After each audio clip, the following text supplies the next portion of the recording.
e nossa vida só por Ele.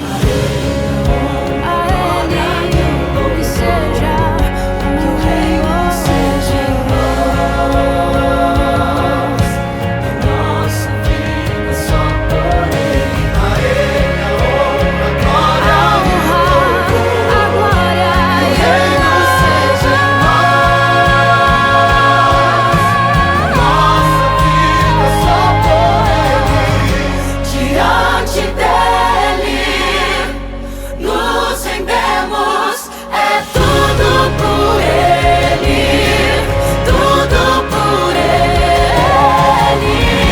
A Ele a glória e para sempre, é tudo por Ele, tudo por Ele. A Ele a glória e para sempre, é tudo por Ele, tudo por Ele.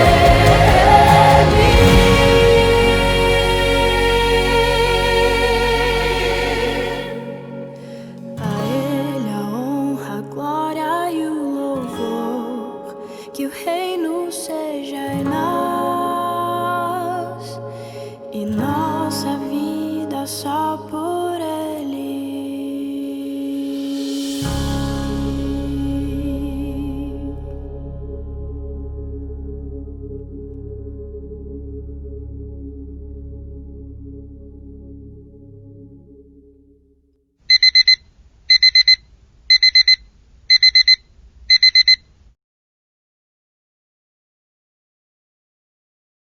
Feliz sábado para todo mundo que nos acompanha. Estamos aqui mais uma sexta-feira, que na verdade hoje é sábado, para a nossa reunião aqui, mesmo via live, mesmo via aqui a TV, que você está assistindo pela sua casa, pelo computador, pelo celular.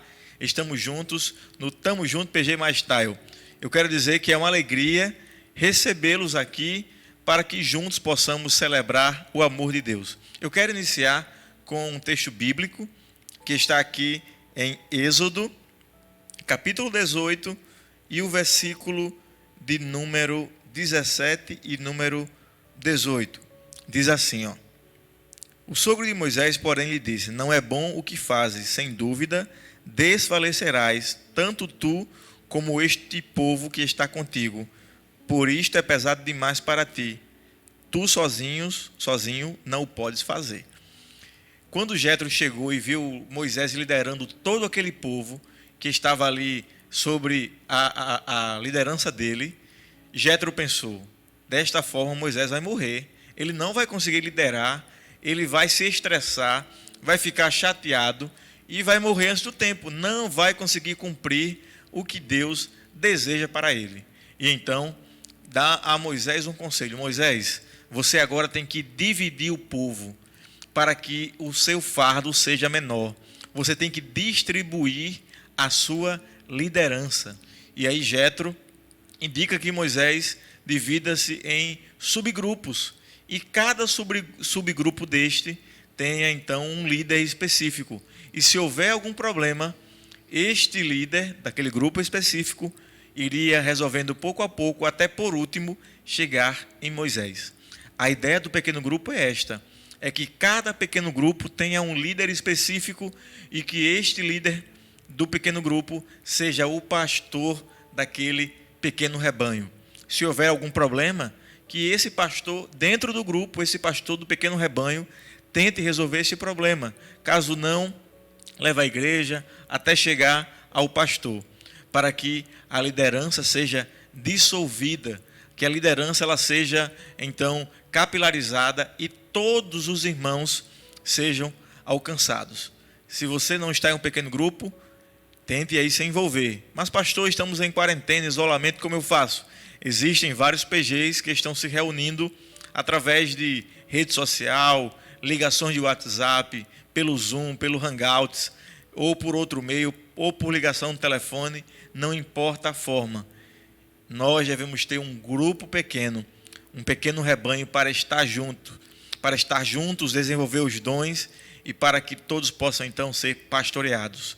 E ali, depois que Moisés fez isso, seguiu o conselho do seu sogro, tudo melhorou e as coisas ficaram mais tranquilas. Então, queridos, que possamos viver esta realidade de comunidade.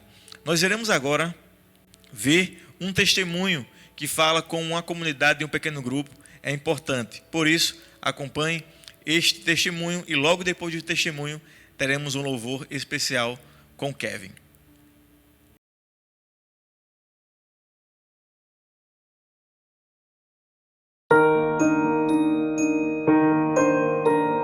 Fernanda é uma menina simples e tímida. Tem a saúde debilitada desde que nasceu. Mas apesar de não poder fazer muitas atividades como uma garota de sua idade, ela participa de um PG de crianças na comunidade onde mora.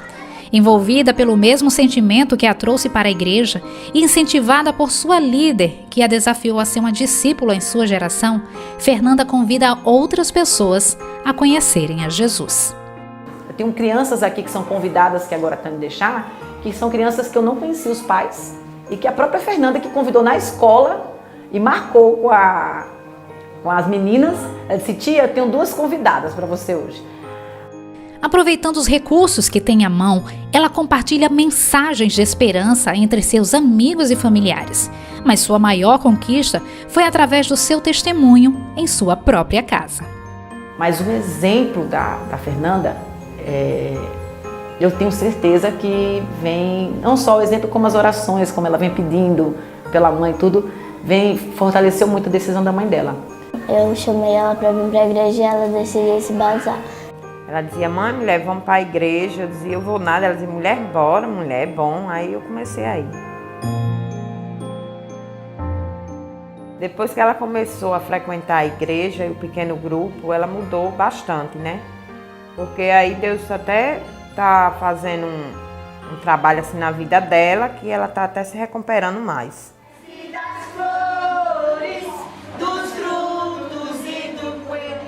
O grande multiplicador do pequeno grupo hoje, eu acredito que seja ela mesma. Isso assim, sem interesse, né? Inocentemente ela faz. Há outras Fernandas neste e em outros pequenos grupos. E a cada dia, a cada encontro, outras crianças têm sido discipuladas a trabalhar para levar seus amigos a Cristo.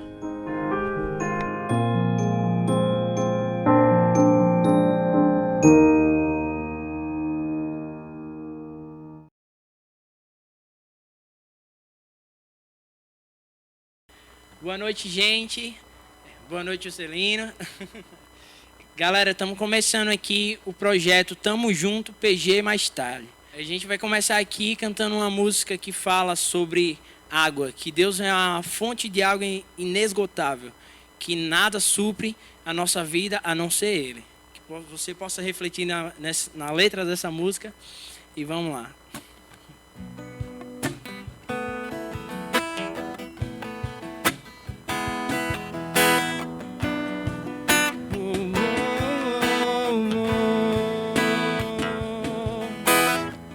Nossa alma sedenta está, coração já virou deserto, tão cansados de procurar, pois buscamos em vão matar a sede atrás de fontes de ilusão, quando só tua água bastaria. Pai,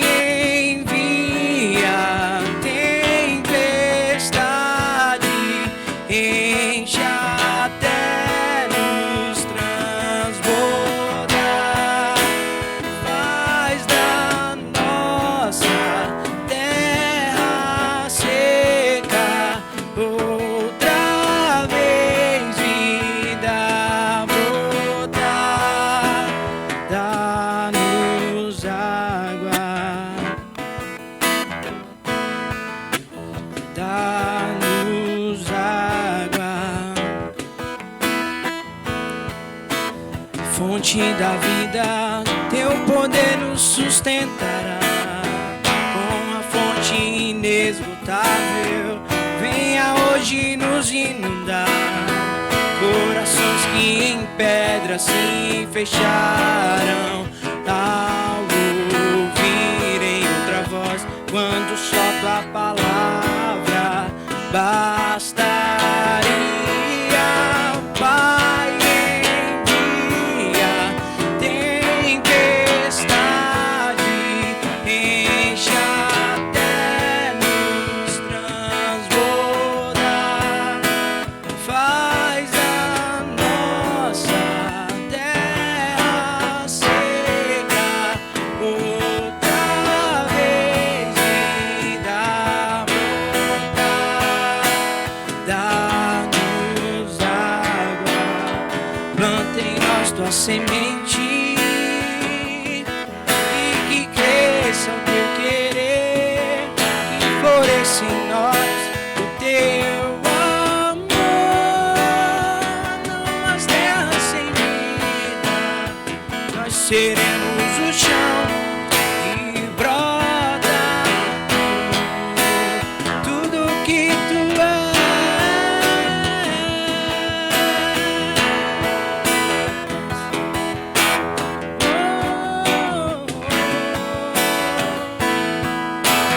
Pai, envia tempestade, enche até nos transbordar, faz a nossa terra seca outra vez e dá brotar, dá-nos água, dá-nos água,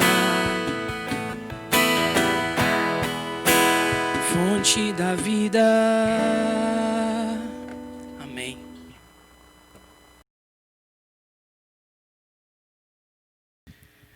Muito bem, como vocês sabem, nós estamos no nosso Estamos Junto PG Mais Style e toda sexta-feira é um pequeno grupo diferente que vai estar aqui conosco, conversando. E esse é o momento de conhecer o pequeno grupo, é o PG Restaura Jovem. É um PG que se reúne na sexta-feira, como a maioria dos PGs, né?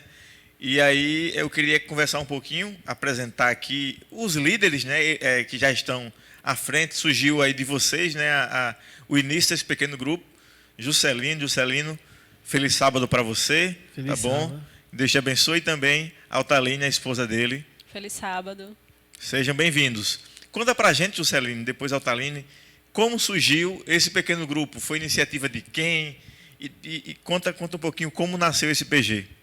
Esse pequeno grupo ele nasceu em 2018. Foi num momento em que eu estava servindo a igreja, sempre à disposição, não tinha nenhuma função específica na igreja nessa época, aí eu pensei assim, rapaz, eu acho que independente de ter função na igreja, eu posso me reunir com os jovens para estudar a Bíblia. E aí, nesse intuito mesmo, eu não preciso de cargo para servir a igreja. Aí eu peguei e disse, então, eu vou fazer um pequeno grupo. E falava para o pastor. Aí eu até falei para o pastor, comecei a me reunir lá na casa de Josivaldo. E aí todo mundo que estava meio que sem grupo na época começou a se reunir, pastor. E a gente começou a estudar a Bíblia toda sexta-feira. Começou assim, no início. Na verdade, foi um grupo de amigos, né? Foi mais uma característica de grupo de amigos que gostavam de se reunir e estudar a Bíblia. E tinha uma característica peculiar, porque todos estavam entrando na faculdade. Estavam ali terminando o ensino médio, fazendo o Enem para começar a entrar na faculdade. Então é um PG universitário, né? Era mais ou menos isso, porque aí o nosso principal objetivo, a gente conversava bastante, é que na entrada no mundo, né, da academia, na faculdade, geralmente gera muitas dúvidas na mente do jovem, quando ele é cristão. E aí a gente começou o estudo da defesa da fé mesmo. A gente eu me lembro, inclusive, Altaline, que eu fui nas primeiras reuniões do PG de vocês, e o estudo era realmente não era a lição do pequeno grupo, era um estudo apologético, né, de autores de defesa da fé. Exatamente. E aí que era William Lane Craig, eu acho que foi o primeiro livro que vocês estudaram. Isso, o livro Em Guarda. Foi o Em Guarda. Então, esse era o objetivo, blindar o jovem que estava saindo ali do cursinho, do ensino médio, que está chegando na faculdade, que estaria chegando na faculdade, para que quando ele chegasse lá, ele se defendesse da melhor maneira, Exatamente. das flechas, da filosofia e de tudo aquilo que envolve os questionamentos no meio universitário. Porque tudo isso foram coisas que nós vivemos, né? Eu vivi, Juscelino muito mais do que eu, no curso de História. E a gente teve essa iniciativa mesmo. O primeiro livro foi O Em Guarda, do William Lane Craig, e aí depois só bênção. E aí eu também vi que vocês têm um ministério específico no PG de vocês, né, Juscelino? É um ministério de ensino. Conta um pouquinho para a gente como vocês, na reunião, dialogam sobre isso, quais assuntos vocês trabalham. Então, depois desse Em Guarda, a gente trabalhou um livro Deuses Falsos, depois trabalhou Ego Transformado. Deuses Falsos é Timothy Keller, né? Timothy Keller. Esses dois, o Timothy. E depois eu conversei contigo e a gente falou sobre a importância de doutrina. Então, comecei uma série de estudos sobre o Nisto Cremos. E, assim, passou o ano inteiro. Teve temas que a gente passou 3 sextas. Então, até hoje, a gente ainda está no Nisto Cremos, a última vez. Sempre se reunindo nas sextas-feiras. Mas, como o senhor disse, focado no estudo das Escrituras. Atrelado a esse projeto, a gente também se empenhou a fazer o Congresso Jovem, que tinha como tema Cosmovisão. Isso, exatamente, o Congresso Universitário, que o tema era justamente esse, as lentes do cristianismo para você ver a vida, o jovem. O pastor palestrou, inclusive, né, André? Exatamente. Nós tivemos, deste pequeno grupo, né, desse grupo de jovens, nasceu um lindo projeto aqui, que foi o Congresso Universitário, e a igreja foi bem acolhida, os jovens foram bem acolhidos e foi um momento muito importante. O que eu quero trazer para vocês de lição desse pequeno grupo é que todos podem ser eficientes e úteis no grupo pequeno, né? A igreja central é um pouco maior do que as outras igrejas daqui de Natal, e aí ela é feita de núcleos, células que juntas formam a igreja, o total. E aí, como você pode ser influente e desenvolver seus dons, talentos, como vai ser falado daqui a pouco na lição de pequeno grupo. Então, você pode se envolver, você pode trabalhar e ser, de fato, relevante para um grupo de pessoas. Só para fechar, pastor, nesse projeto todo, com o pequeno grupo e em tudo que a gente conseguiu fazer até agora com os jovens da igreja, eu fui mais auxiliadora de Juscelino, esse projeto que nasceu com ele. E agora, eu, particularmente, estou desenvolvendo um projeto mais específico para mulheres, no ensino da teologia para mulheres. Por quê? Porque a gente vê poucas mulheres com conhecimento teológico da Bíblia, das Escrituras. Quando eu falo teológico, não estou falando um conhecimento muito técnico. Você não precisa saber grego, hebraico para poder estudar a Bíblia, não. Mas ler, se informar, se envolver, entender, né? E aí eu estou desenvolvendo esse projeto com algumas outras mulheres da nossa igreja, moças, né, adolescentes também, de qualquer idade, que tenham essa vontade de juntar e estudar, não só estudar, mas também de passar esse conhecimento para outras pessoas. A gente também não fala só de casamento, de relacionamento e cozinha, tá certo? Então, Bíblia é para mulheres, sim, e se por acaso você que está assistindo é mulher, moça, jovem, menina, e tem interesse em estudar as Escrituras, me procura no Instagram, acho que o pastor vai botar o link aí, eu acho, né? Pastor, sim, vai. Para a gente poder se juntar e estudar. Nesse início do pequeno grupo, eu nem queria liderar, sabe? Eu perguntava, Senhor, como é que o Senhor quer me usar? Que pessoas o Senhor quer que fique junto comigo? E aí apareceu Rubens, apareceu Jason, foi aparecendo pessoas, e eu digo, rapaz, é esse o grupo? Eu ficava tímido, que nem Moisés, sem querer liderar, mas findou acontecendo. Então, né? Aproveite aqui esse momento final, manda um abraço para alguns do PG que não puderam vir, né? Devido a todos os cuidados que a gente está tendo, deslocamento também. Manda um abraço para o PG Restaura Jovem. Eu quero mandar um abraço para todos os jovens da igreja como um todo, até os que não são do Restaura. Ao longo desse tempo apareceram jovens, Kevin, Jéssica, que também tem um PG na casa deles, visitou o PG Restaura e sempre está envolvido com a gente na igreja. Tem jovens que ficam distantes de Congrego Parnamirim, que é a igreja central, é uma igreja quase que continental, vem de todo canto. Então, eu sei que não dá para ver o Sexta da Sexta, mas eu quero que vocês se sintam abraçados e espero que depois do Covid, dessa quarentena, a gente possa ter um Restaura verdadeiramente restaurado, né? Com todo mundo lá. E vocês, eu percebo que vocês, mesmo na quarentena agora, no isolamento, tentam reuniões pelos hangouts, né? Para estudar a lição da escola sabatina e fazer outros estudos. O PG não parou, porque pela mídia, né? Pelo celular, dá para fazer reunião e se reunir. Toda sexta-feira estamos reunidos no Zoom, de 7 horas da noite. Vocês estão convidados, né? Depois aqui daqui a pouco vai acabar, corre para lá, porque vai começar. E no sábado, geralmente, eu faço um estudo Bíblia, filosofia, discutindo temas contemporâneos. E sábado à noite também terá um Zoom também, uma reunião de discussão. E os estudos das mulheres também não começou ainda, porque ele é um projeto piloto, né, na nossa igreja, mas aproveitando o momento dos abraços, quero mandar um abraço para a Isa, que deveria estar aqui, mas não está por causa da quarentena, e ela tem sido uma grande amiga e companheira nesse projeto que a gente está começando, do estudo de teologia para mulheres, e mando um abraço para todas as mulheres, todas as meninas de todas as idades. Então, esse é o PG Restaura Jovem, o próximo pode ser o seu. Então, um abraço para todos. Vamos agora para a próxima etapa.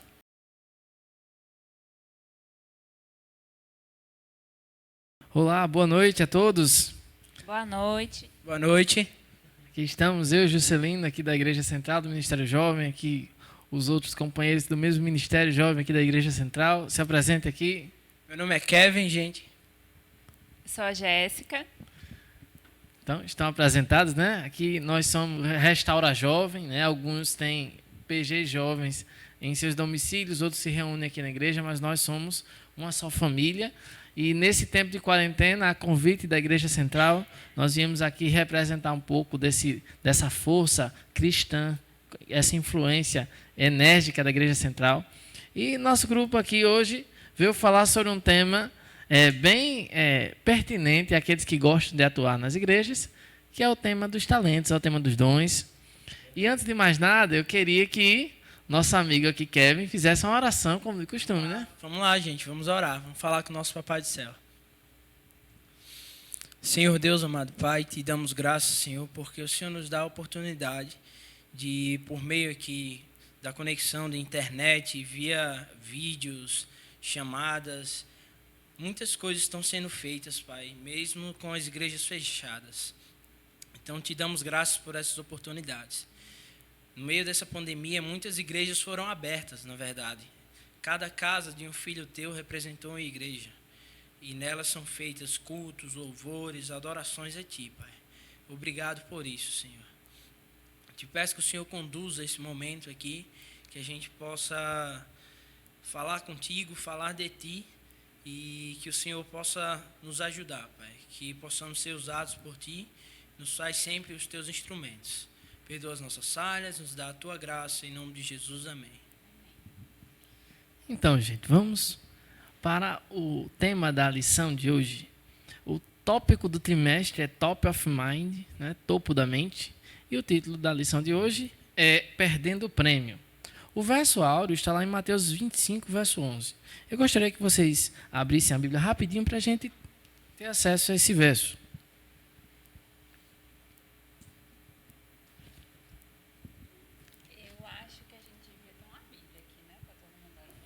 Vai aparecer ali. Mateus 25, 11 diz: Mais tarde chegaram as virgens imprudentes, dizendo: Senhor, Senhor, abra a porta para nós. E vocês sabem a resposta do noivo, né? Na verdade, não vos conheço, e essas meninas ficaram de fora. E o tema é Perdendo o Prêmio. Perder uma coisa preciosa, uma coisa que a gente passou a vida tentando conseguir. Jéssica, o autor colocou uma história interessante para a gente refletir sobre esse tema, não foi? Conta aí para a gente essa história. É uma história muito interessante, bem curiosa e meio triste também, né? Ele conta a história do Valdomiro, que aconteceu lá no Espírito Santo. Era um trabalhador da roça, plantava café. Seu Valdomiro se casou, mas era viúvo. Ele não teve filhos e, portanto, se dedicou a trabalhar na roça. Juntou muito dinheiro, chegou até a imaginar que tinha ficado rico. Só que seu Valdomiro, ele não confiava nos bancos. Então, o que ele fazia? Deixa eu adivinhar. Guardou embaixo da cama. das meias, né? Exatamente. Em todo lugar que ele podia achar em casa, ele guardava o dinheiro que ele ganhava, que ele recebia do trabalho dele. Eu faço isso, a Taline reclama lá em casa. Elas Olha botam no só, banco, botam não no pode, banco. não pode Escuta contar. a história do Valdomiro aí que tu vai aprender uma lição. Viu? E aí ele guardava nos potes, embaixo do colchão, dentro de armário. Vocês podem imaginar que era muito dinheiro. Foram anos, né, de trabalho. Só que o que aconteceu? Ele morando na roça, não assistia televisão, não via noticiário. E aconteceu que em 1994, Onde que eu nasci, ó? o que aconteceu nesse ano? Rapaz, foi a mudança do plano real, né? Plano real. Então o dinheiro mudou, né? A moeda mudou no Brasil. Tadinho de Valdomiro. Só que ele não ficou sabendo, porque ele não via nenhum noticiário, morava na roça, Ayrton não Senna assistia morreu e ele televisão. não viu, no mesmo ano. Também não O viu. Brasil também perdeu ou ganhou a Copa? Não foi? Teve alguma coisa de Copa? Ganhou. Ganhou Ganhou a em Copa. 94, que é isso? E aí ele sozinho, muito rico, um dia descobriu que o seu dinheiro não valia mais nada. Ele tentou ir atrás, tentou trocar, mas já era tarde demais, já tinha muito tempo que tinha mudado, ele não podia mais trocar o seu dinheiro. Então, toda aquela fortuna que ele acumulou não servia mais de nada.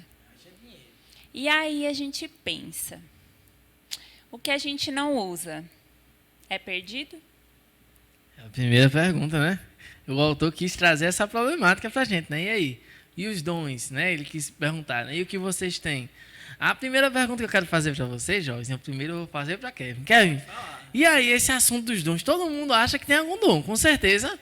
Alguma coisa, tipo, você cozinha bem, você escreve, desenha bem, tem tantas habilidades, né? Tem gente que acha que não tem dom nenhum, né? Tá se descobrindo, mas a gente sabe que sempre tem alguma coisinha. Então vamos falar para quem já sabe, pelo menos tem um.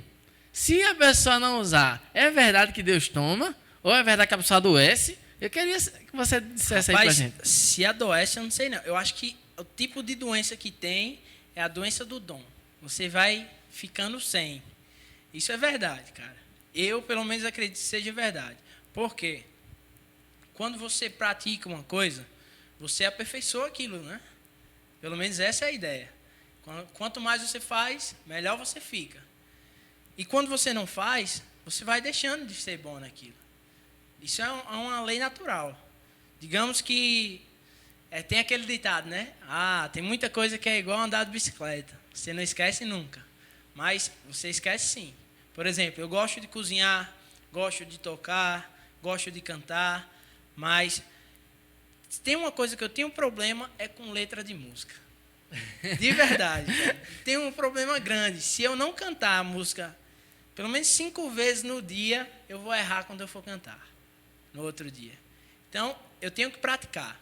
Para que eu possa ficar bom nisso, eu tenho que praticar. E assim são os dons de Deus, cara. Deus te dá os dons para que você possa usar. Kevin, mas como é que eu vou usar os dons de Deus? É de qualquer jeito? Não. A gente tem que lembrar de uma coisa. Quando a gente fala de dons, o primeiro dom que Deus dá para a gente é a nossa vida. A partir do momento que Ele nos dá a vida, é o primeiro dom que Ele nos dá. E eu acho que o dom mais... que não sei se é um dom, se é um prêmio. Não é um prêmio porque a gente não merece, mas é pela misericórdia dele, é a salvação, né? A oportunidade de vê-lo novamente.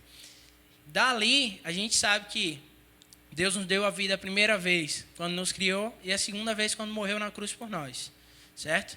Então, nós temos que usar os dons dele para a obra dele. Nada mais justo do que eu devolver o meu dom para quem me deu. Prossiga, Juscelino. Bem, eu achei bacana a definição de vocês sobre dons, né? Dom, a palavra dom, ela significa etimologicamente dádiva. Ou seja, dom se aplica a qualquer tipo de coisa que você considere preciosa. Como você falou, a salvação é um dom, a vida é um dom, nascer com a propensão a cantar bem é um dom.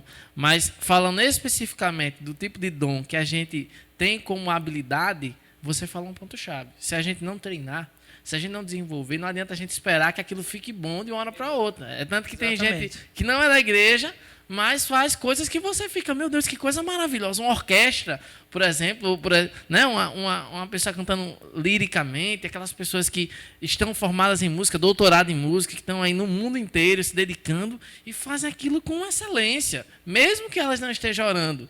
Então a gente tem que entender que, embora Deus ele conceda habilidades a seus filhos, isso não deve ser justificativa para ficar acomodado. Nós temos que desenvolver aquilo que Deus nos dá. E, por último, né, lembrando, nem sempre aquilo que a gente não usa em prol do evangelho, Deus toma. Como muitos dizem, Deus vai castigar. Você tem que, primeiramente, não é usar o seu dom, é colocar o seu dom nas mãos de Deus. Verdade, verdade. E quando eu falei que Satanás usa os nossos dons também, não quer dizer que todo mundo que não canta na igreja, digamos assim, é usado por Satanás, né? Canta para ele. Não quer dizer isso. Quer dizer que sim, ele aproveita todas as oportunidades para nos afastar de Deus. E se o teu dom for um caminho para isso, ele vai usar. Perfeito, jovens. Eu quero dar os parabéns para vocês dois. Espero que a gente se encontre mais vezes. Com certeza alguns vão voltar ainda aqui, viu, gente? O programa está só começando, agora a gente está chegando no segundo bloco. Temos 2 participantes também no grupo de jovens aqui da Central. Vou chamar a atenção desde aqui. Boa tarde, Celino. Ancião jovem, viu? Qual é o seu nome, querido? Meu nome é Rubens. Menina aí é do Clube de Desbravadores Cruzeiro do Sul, diretor, viu, gente? Quiserem levar para sua criança aí, ó. O clube é uma benção. Minha esposa, se apresente. Olá, eu sou a Altaline. Amada pelo céu, viu, querido? E por mim também. Amém. Vamos lá. Glória a Deus. Queridos, nós estamos falando agora sobre as parábolas de Mateus 25. Estávamos falando sobre dons no sentido genérico, bem aberto, né? Tudo que Deus nos concede. O Kevin falou sobre salvação, o Kevin falou sobre vida, mas agora a gente vai falar sobre histórias onde pessoas perderam alguma coisa porque não fizeram nada. A primeira parábola que eu queria falar por cima é a parábola das 10 virgens. O que acontece nessa parábola, Rubens? Jesus representa ali um casamento tradicional da época, e ele disse que tinha uma casa onde tinham 10 virgens esperando, e a missão delas era levar uma lanterna com azeite aceso no caminho ali. Só que o noivo demora para chegar, e quando ele chega, somente as lanternas que estavam acesas desde o momento em que elas começaram a esperar, 5 dessas lanternas se apagaram, e 5 outras tinham azeite reserva para continuar com essa lanterna acesa. E aí essas 5 que tinham azeite reserva para continuar com a lanterna acesa seguiram o caminho com o noivo, e as outras 5 elas tiveram que ir atrás de azeite. Só que quando elas conseguem e voltam para o local do casamento, já é tarde demais, a porta já foi fechada e elas não têm mais espaço ali. Então, Rubens, eu poderia dizer que nessa parábola aí, Jesus estaria descrevendo uma classe de pessoas que perderiam um prêmio nessa história no final, porque não foram atrás do azeite necessário, elas perderiam o que havia de mais precioso na narrativa? Depende do que você interpretar como o azeite. Se você quiser interpretar que o azeite são os dons, é difícil interpretar que elas não participaram da festa do noivo porque não usaram seus dons. Quando a gente olha o bloco de parábolas em que essa história está inserida, o ponto em comum é a volta do noivo, a volta do Senhor. Perfeito. Tem muita gente que quer usar o azeite como um paralelo com os dons. Na realidade, esse azeite, para muitos teólogos, seria o Espírito Santo, a comunhão com Deus, e não necessariamente os dons. Mas você veja, qual é o final da história? É o noivo rejeitando essas 5 jovens, né? E rejeitando a um juízo final. E aí a gente chega na segunda história de Mateus 25, que é a história dos talentos. Você já teve algum contato com essas histórias na infância, Talene? Olha, diante do meu histórico, né, de criança criada em lar cristão adventista, com certeza essa era uma das parábolas mais contadas e que eu contava e recontava, enfim, em várias interpretações, né? Mas é muito interessante a gente fazer esse estudo um pouco mais detalhado, porque a lição traz essa parábola, mas se você for fazer uma leitura mais atenta da Bíblia, você consegue perceber que ela é uma continuação de uma parte importante que Jesus estava falando ali. Não era somente de dons. Na verdade, como você começou muito bem, é uma continuação das parábolas que fala da volta de Cristo. Que ele estava ali apontando, né, como que você vai estar quando Jesus voltar, quando tudo acontecer. não é? Na questão da recompensa, na verdade. Perfeito, Otaline. Vocês trouxeram bem a lição principal. O que Jesus tem repetido durante Mateus 25. Vigiai e orai porque vocês não sabem o dia nem a hora que ele vai voltar. E aí, no final do capítulo 25, Jesus sintetiza as duas parábolas, falando sobre o tipo de pessoa que estaria diante dele no cenário final, Rubens. Quando ele estaria olhando para dois grupos, os que estariam à direita e os que estariam à esquerda. Esse juízo está em paralelo com o que está na parábola das 10 virgens, que tem alguns que são julgadas ali, e também nos talentos, onde alguns são recompensados, e é dito servo bom e fiel, e outros são rejeitados, né, servos maus. E quais seriam as características, Rubens, dessas pessoas que serão recompensadas e dessas pessoas que seriam rejeitadas aí no final de Mateus 25?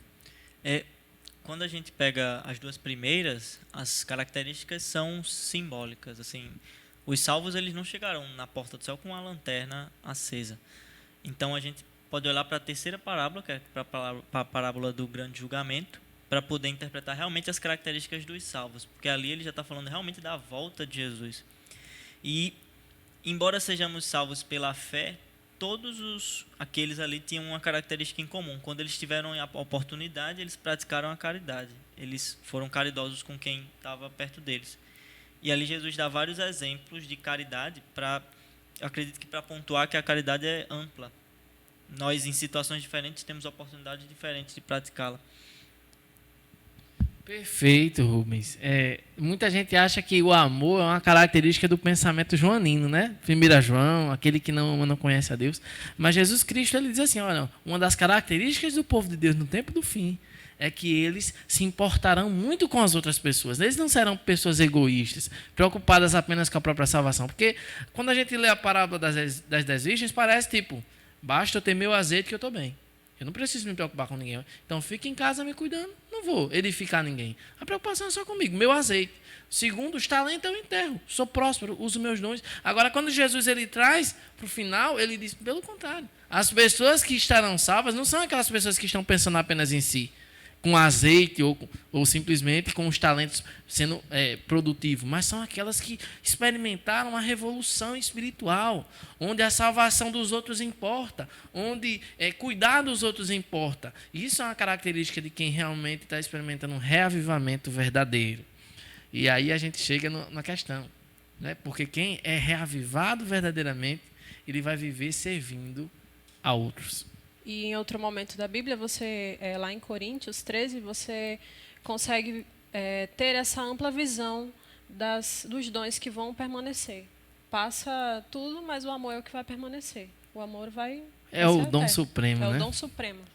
E aí Deus ele sabia que na sua igreja, com pessoas, ele precisaria dar habilidades, né? E aí entra a questão do corpo. E aí a gente vai começar a falar sobre os dons espirituais na igreja, certo? Agora estamos chegando no terceiro bloco. Aqui estamos de volta com o nosso amigo Kevin, já apresentado. E estávamos falando sobre como que a pessoa que foi reavivada por Deus, ela vive para servir os outros. Deus, quando instituiu a sua igreja através dos apóstolos, né, Jesus Cristo morre, né, ele ressuscita, ele passa 40 dias treinando, ao Pentecoste, e Deus agora ele dá um alerta à igreja, esperem, né? Ele diz, esperem, e aí tem aquele tempo, aquela tensão, até que o Espírito desce, e há aquele fenômeno de Atos 2, e aí temos a igreja repleta do Espírito, cheio de unção. Mas e agora? Como é que essa igreja iria viver cheia de pessoas repletas do Espírito Santo? Teria que ter ordem, não é verdade? E esses dons, afinal, qual é o propósito desses dons? A gente vai ler alguns textos agora, queridos, que os jovens amam a palavra de Deus. Coríntios 12, versículo 1. Você poderia ler, Rubens, e comentar aí sobre isso? Dons espirituais em Coríntios.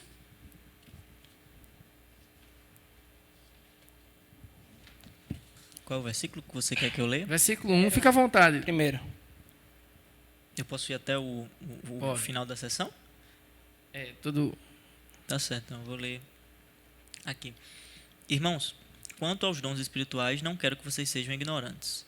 Vocês sabem que quando eram pagãos, de uma forma ou de outra, eram fortemente atraídos e levados para os ídolos mudos, Por isso eu lhes afirmo que ninguém que fala pelo Espírito de Deus diz, Jesus seja amaldiçoado. E ninguém pode dizer, Jesus é Senhor, a não ser pelo Espírito Santo. Há diferentes tipos de dons, mas o Espírito é o mesmo. Há diferentes tipos de ministérios, mas o Senhor é o mesmo.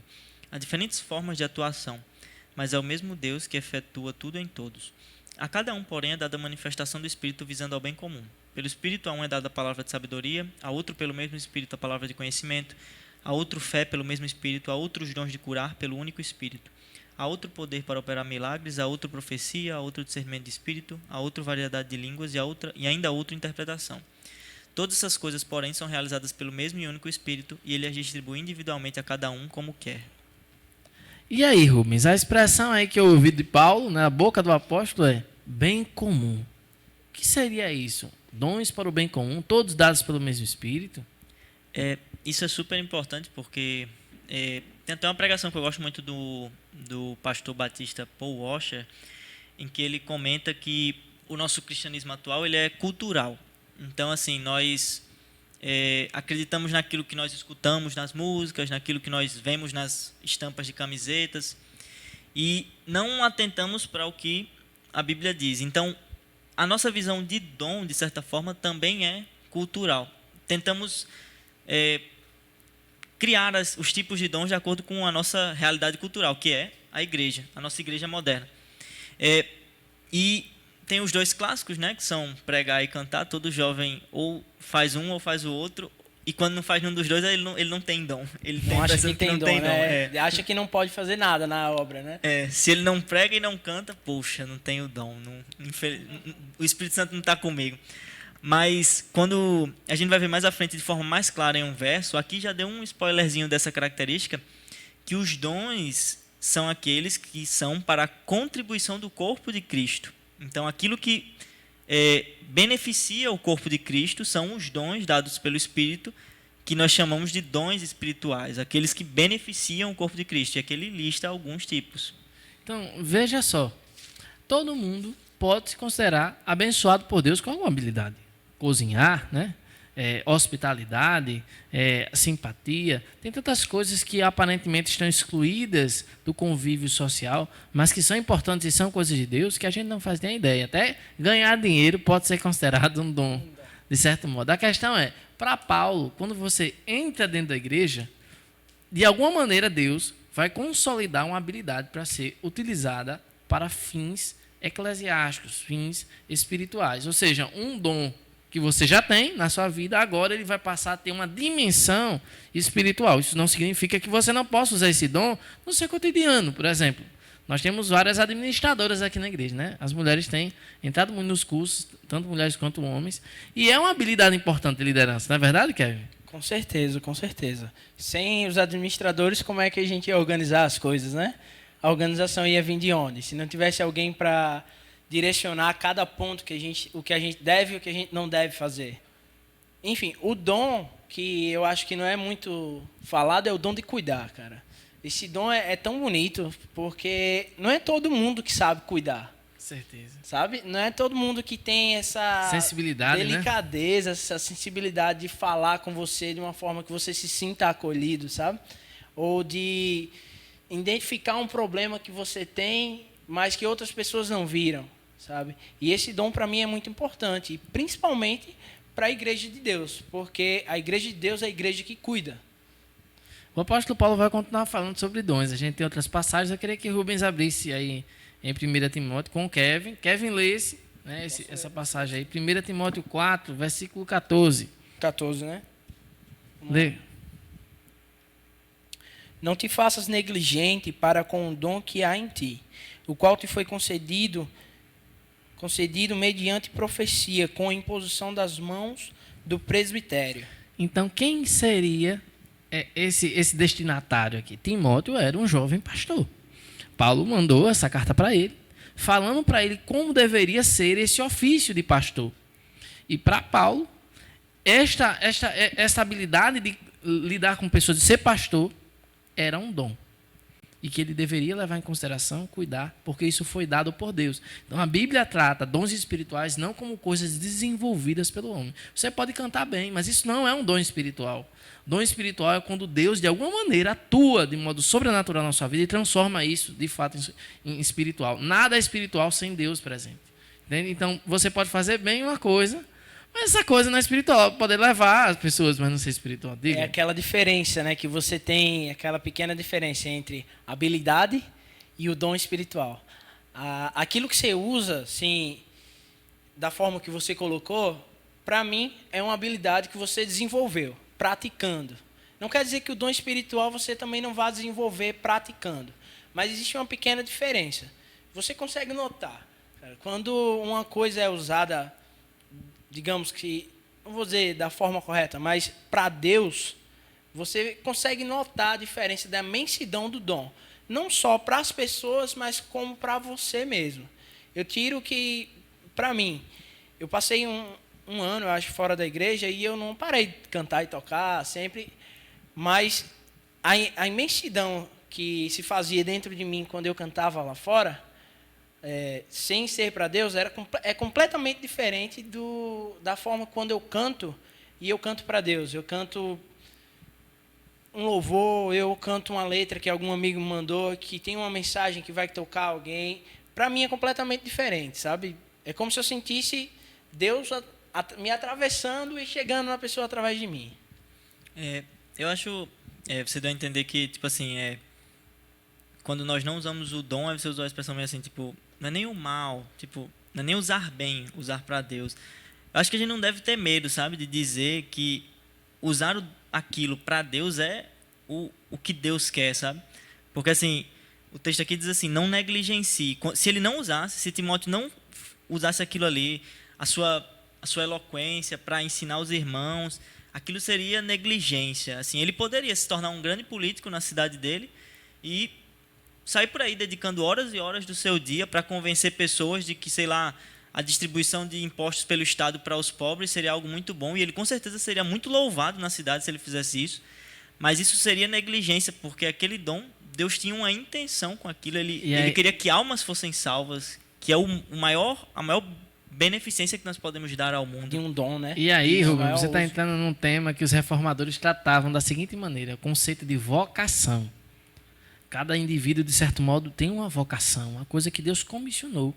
Veja, é Deus quem coloca no coração do homem um chamado. O pastor, por exemplo. Mas ser pastor é uma vocação. Deus vai confirmando, você vai descobrindo. Mas é um chamado de Deus. E se você recusar, de certo modo, você está recusando a presença de Deus. A gente não pode fugir disso. Como tem, por exemplo, o caso de Jonas. Que Jonas foi chamado e quando Jonas não quis fazer o que Deus queria, na Bíblia é dito assim, Jonas fugiu da presença de Deus. Ellen White, quando recebeu o chamado para ser profetisa, não tem. Moisés, quando recebeu o chamado para ir até o faraó. Então, veja, ao longo da narrativa bíblica, homens são chamados para funções. E interessante, Rubens, é que até quando você não acha que é capaz, Deus não está preocupado. Porque quando Ele te chama para uma vocação, Ele mesmo capacita. Às vezes você descobre um dom só depois que você se batiza. Eu conheço muita gente que eu não fala tímido na igreja. Depois que entra na igreja, a chamada de Deus diz assim, você vai ser um pregador. Aí a pessoa, eu sou gago. Eu queria pontuar uma coisa aqui, assim, se a gente prestar atenção, o dom é para benefício do corpo de Cristo. Paulo, quando ele fala até sobre o corpo, se eu não me engano, é na próxima sessão de 1 Coríntios 12, a que a gente acabou de ler ali, que eu fui até o versículo 11. Quando ele está falando daquilo, ele fala do corpo depois. Diz que o corpo ele não se separa, ele não causa dano a si mesmo. E o corpo é muito pelo contrário, ele beneficia a si mesmo. Então, o corpo cristão, ele beneficia a si mesmo. Não tem uma parte do corpo que não traga benefício para o corpo. E o corpo de Cristo é a igreja. Jesus vai vir aqui buscar a igreja, a noiva de Cristo. O Apocalipse, Jesus vai vir buscar essa noiva que esteve aqui na terra e vai levar ela para o céu. E, como consequência da nossa salvação, nós estamos contribuindo para o corpo de Cristo. Mesmo que não seja da maneira tradicional que a gente vê as pessoas fazendo em cima do púlpito. A gente atrelou muito esse negócio do dom ao púlpito.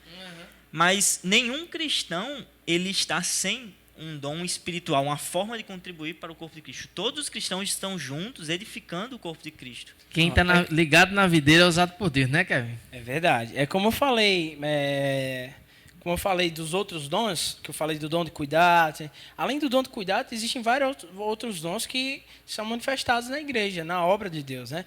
Se o cara que está lá pregando na frente, o pastor, se a pessoa que está lá cantando na frente, se ele não tivesse ninguém para auxiliar ele, ele não ia cantar, cara. Ele ia cantar, mas para quem? Sabe? Quem era que ele ia alcançar se ele não tivesse? Então, até ouvir é um dom, sabe? Até você saber ouvir, você conseguir captar a mensagem que Deus está passando para você, até isso é um dom. Então, a gente não pode ser tão superficial ao ponto de achar que os dons de Deus se resumem somente a quem está lá na frente. É no palanque, no palco, né? Porque não é um palco, entendeu? Não é um palco. O que está lá na frente é igual aos que estão sentados. Ele só está falando de Deus, entendeu?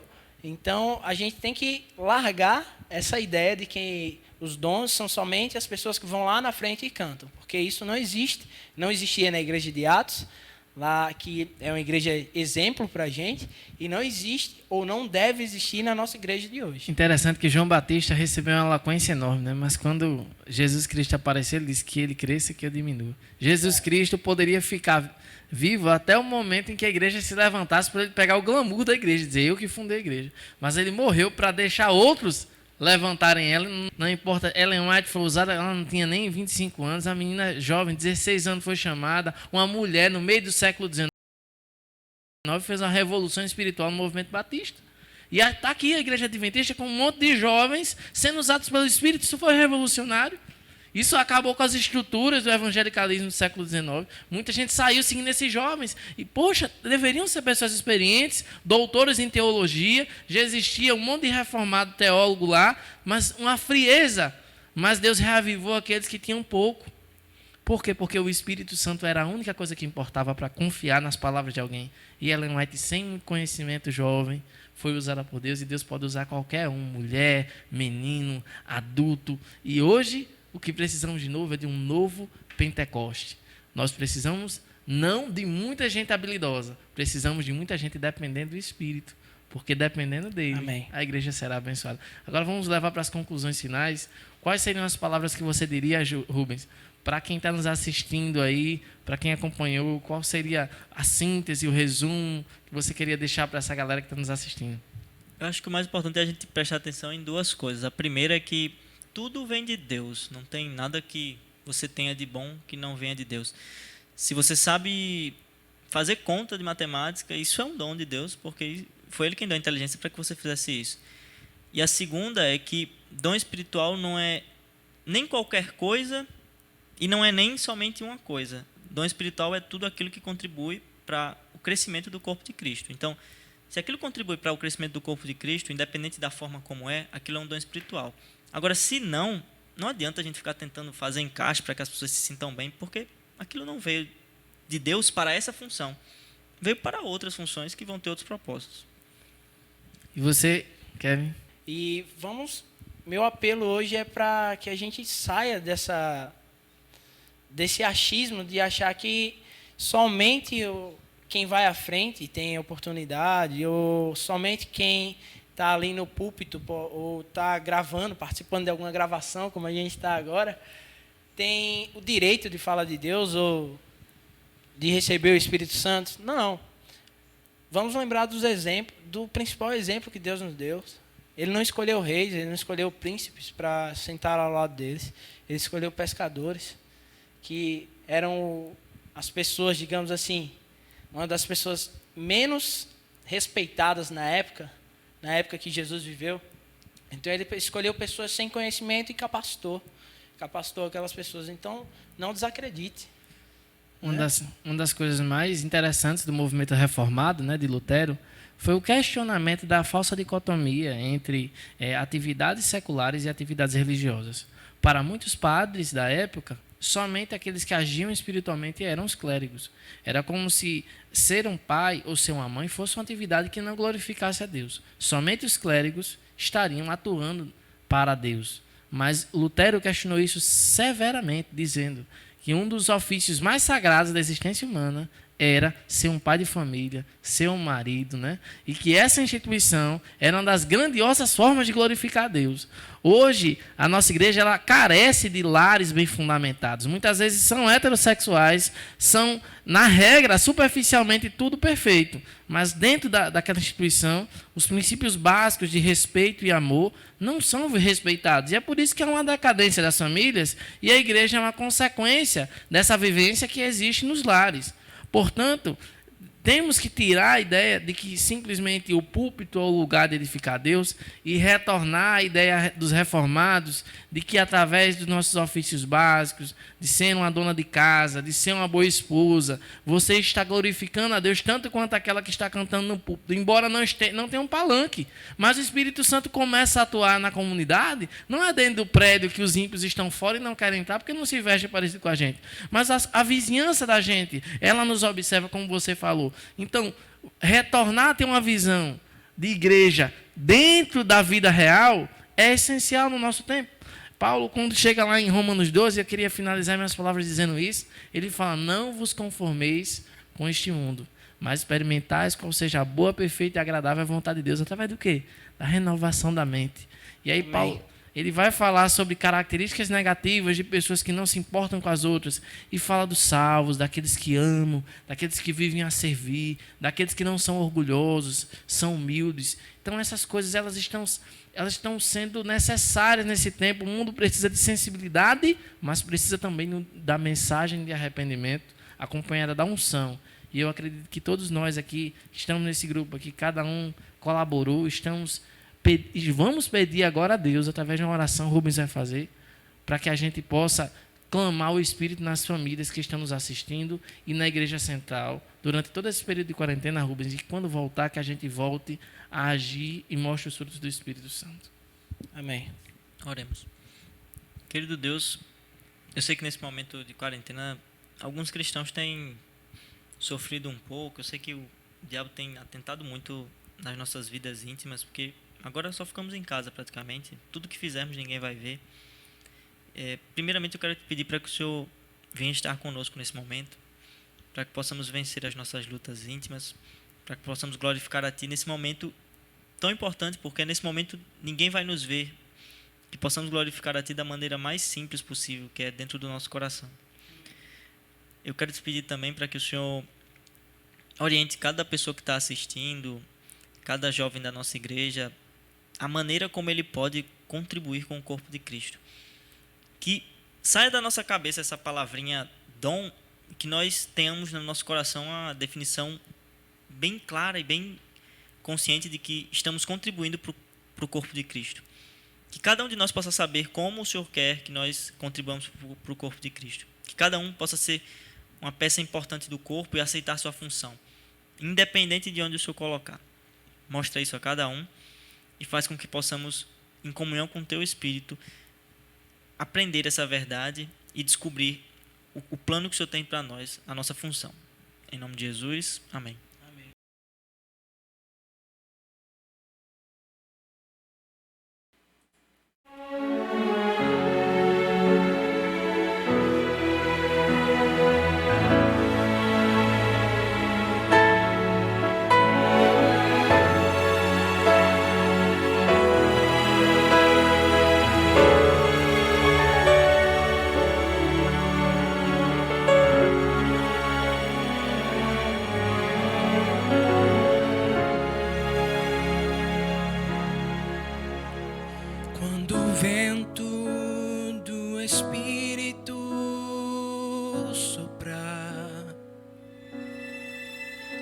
Uma chama viva vai aparecer. Nossos filhos e filhas irão profetizar. Nossos velhos sonharão e a igreja mudará. Quando a comunhão for a arma principal, e a rotina desses nossos dias sair do seu normal, descerá sobre nós o fogo do Espírito, viveremos do Evangelho e a Cristo vai voltar. O que será que ainda não aconteceu? Com que razão temos fogo a queimar, pecados escondidos, uma fé adormecida, mandamentos que insistimos em quebrar. Por que razão? Por que será? Temos tudo nas mãos, mas não há fogo no altar.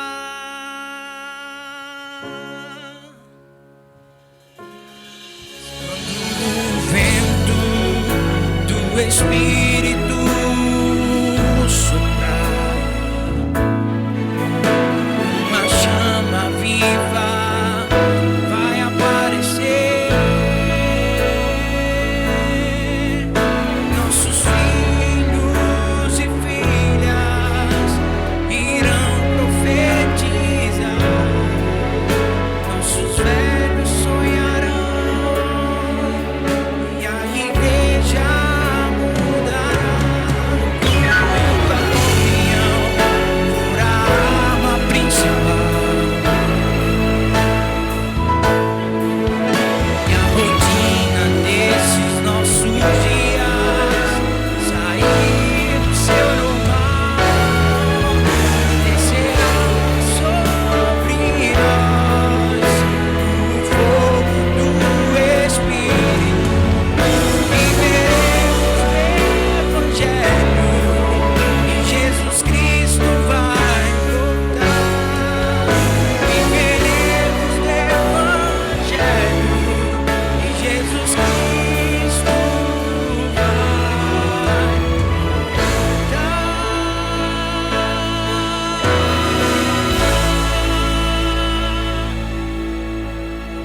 Amém.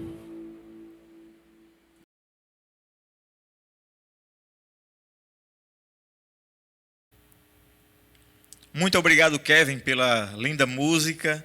É verdade que quando o Espírito vier, nova vida, tudo novo vai acontecer. Muito bem, olha, esta é a lição de pequeno grupo de jovem do PG Mais Style, que esse grupo, o PG Restaura Jovem, estudou hoje. Se você quer a lição, você pode entrar em contato conosco. Nós iremos enviar para você a lição do dia, tá bom? Também tem uma novidade. Existe um aplicativo chamado, na verdade não é um aplicativo, é um número de WhatsApp da União Nordeste Brasileira, é a Ellen. A Ellen, este número que aparece aqui na tela, tá bom? Você vai salvar esse número no seu celular e você pode pedir a lição do dia ou da semana. Coloca assim, oi, ela vai lhe responder, e aí você coloca a lição. Ela vai perguntar para você lá no WhatsApp se é uma lição de jovens ou adultos, você coloca jovem ou adulto e você já vai receber a lição, tá bom? Olha, foi muito bom tê-los participando hoje, estudo da lição, interação, conhecemos o pequeno grupo, então foi uma bênção. Que Deus te abençoe e lembre-se que amanhã, 9 da manhã, estaremos aqui juntos para o estudo da lição da Escola Sabatina. Amanhã serão os jovens também que estarão fazendo nossa lição. Serão os jovens que participaram do Caleb na web. Amanhã teremos um lindo batismo, fruto desse trabalho de evangelismo do Caleb na web, e vocês são convidados a assistir a partir das 9 horas da manhã, iniciando com o estudo da lição da Escola Sabatina, e logo depois o culto divino, finalizando com o batismo. Te espero amanhã às 9 horas. Um abraço e um feliz sábado.